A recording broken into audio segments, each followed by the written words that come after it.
Hi, Gaye DeRusso with the Majestic Rider with another podcast for you. Today I'd like to talk to you about what gated horsemanship is.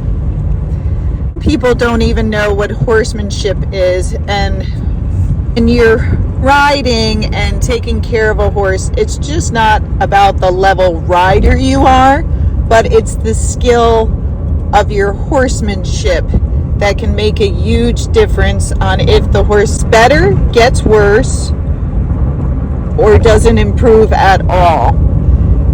So with gated horsemanship, what you're trying to do is, in the beginning, establish control with your horse, because if you don't have control of your horse in the beginning, everything else becomes more difficult to do.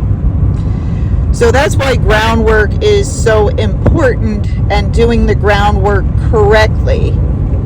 Let me say it again. Groundwork is very important, but you must do the groundwork correctly, because if you do it incorrectly, your horse will learn that they are in control and you are not. You're trying to think like the horse and make it easiest for them to learn, and in order to do that, again, you must stop thinking like the human and understand how the horses relate to each other and what they do. So on the ground with your gated horse, you're trying to make sure it stays out of your space, stops when you stop, that it'll back up easily when you ask it to, and it stays out of your space. It stays out of your bubble. So you're making sure you have good control of that horse on the ground, and then that horse respects you as a leader. Because remember, with horses, there's a leader and there's followers, and that can change every day, and that's why the horse will constantly test you in the beginning to see if you're going to stay the leader. The horse feels much more comfortable in its skin when it has a good leader. Now, there's some horses that are leaders, and they will test you more and more, and you have to prove to them that you are the one in control. So gated horsemanship starts with control on the ground. Then what you're trying to do is make sure your horse has a good foundation and it knows everything it needs to know in the arena for you to communicate with it. And that means it knows how to turn its head side to side, such as lateral flexion. It knows how to give to the bit, which is vertical flexion. It knows how to bend, make patterns. It steers well. It moves off your leg well. It has a good hoe and a good backup. And then as you get more advanced, you make sure it has a good turn on the forehand or disengaging the hindquarters, that you can move its shoulders or do a turn on the haunches, and you can side pass it. Once you have all those things, then you're ready to work on your horse's gait. But to work on your horse's gait without your horse knowing how to do those things will make it much harder for you, okay? Because once your horse learns those things, you can communicate to it very easily, and the horse will understand. And most horses are very willing to do what you're asking if they understand. The problems arise when you cannot communicate with your horse, and therefore it cannot understand what to do. So the horse just does what it thinks. And if you release at the wrong time, if you are not clear with the horse, it will learn to do the wrong things. And that is why many times it is trotting or pacing or throwing its head, yanking on the bit, running through the reins. You have no control, is because the horse doesn't understand the basics, and then we're not clear with it, so it doesn't understand. So again, the first thing is to have respect on the ground, and the horse understands you and stays out of your space. Next, the horse has a basic foundation, so it understands cues and understands what you want, and then after that you start working on the horse's gait. I think it is best to work on the horse's gait in the arena where you are safe, where you have the option to use poles, and where you have decent footing and an open area. And then what I do is work on that horse's plain walk, which is their trail walk first. Make sure you can do all those things at the trail walk, and then you try to do it at the flat walk, which is a fast walk. Once you can do everything at the flat walk and you can hold that speed consistently by using your half halts and using your leg and your seat, then you can work on your horse's next gait, which they call the intermediate gait. Now that might be a running walk, that might be a foxtrot, or that might be a saddle gait. But you want to make sure you have that horse's flat walk set first,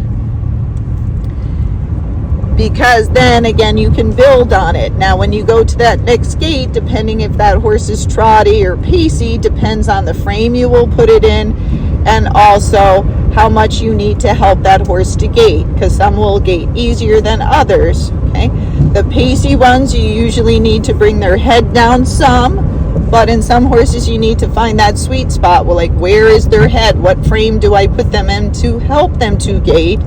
And then you want to go the right speed using your half halt, your leg, and your seat to help that horse stay in the gait that you're looking to do.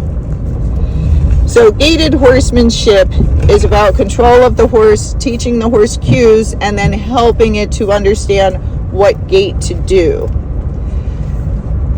The horse learns from pressure and release of that pressure on what you want them to do. So when they're gaiting correctly, you're trying to stop and reward a lot in the beginning. Tell the horse they did a good job.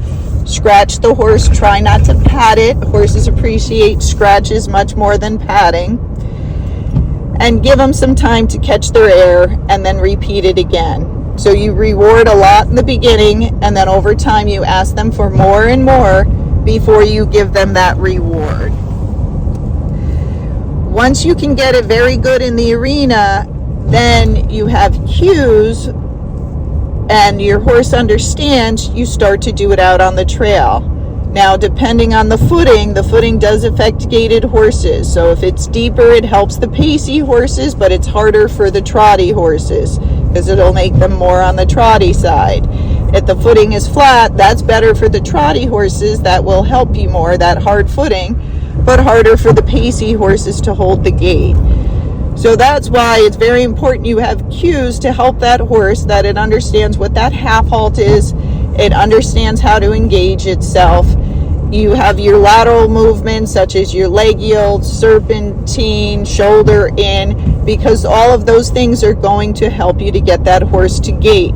But if you don't know how to do those things, or you do know how to do those things, but the horse doesn't understand because it's never been taught, and most of these gaited horses have not been taught to do those things, then it makes it much more difficult. So that's why it's best to get that foundation set first before you even try working on the gait.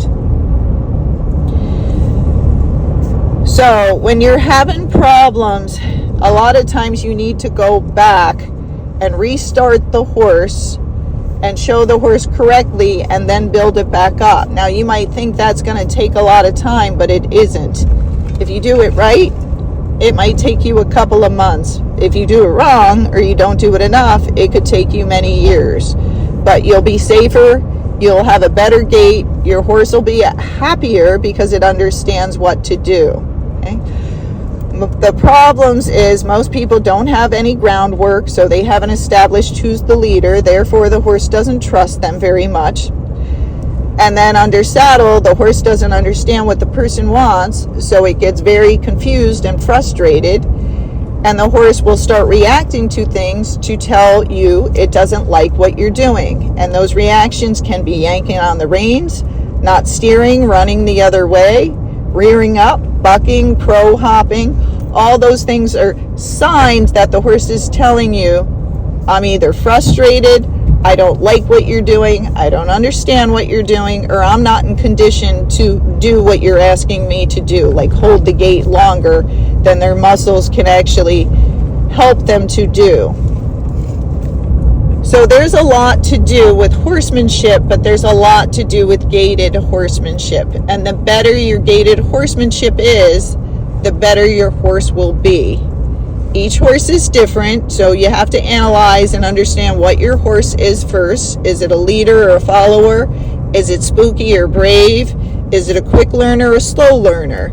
And all those things will help you in the end to train that horse. It's okay if your horse isn't super smart, because those horses usually don't act up as much. And when they do things, it's usually not as difficult to deal with. But when you're teaching them, you might have to do it thousands and thousands of times until they understand. And then, yes, one day, if you keep it up, you do it correctly in the same way each time, they will figure out what you want. The smart ones will outthink you in a moment, and they'll be way ahead of you. So you have to know that this horse is very smart. I have to be a good rider. I have to be a good leader, because they're going to constantly test me. But when I'm teaching them things, they're going to pick it up very easily. Those horses, you do want to challenge them, give them harder jobs to do, so they have something to do with their mind, so they're not bored. Because with those horses, when they're bored, that's when they're going to act up, and those are the horses that sometimes in the paddocks and stalls are going to be very destructive, because they're bored and their mind is very active. So the more you know about horses, how they react, that it's prey animal, that they like to be in herds, that's where their comfort is, and that in the end the horse just wants peace, you'll understand how to train it better and what the rewards should be. That's why horses like to go back to their stalls with their friends or their pasture mates, because they feel safe, they know who the leader is, they're comfortable in a group, and now they have rest, which gives them peace. Okay, hope that helps.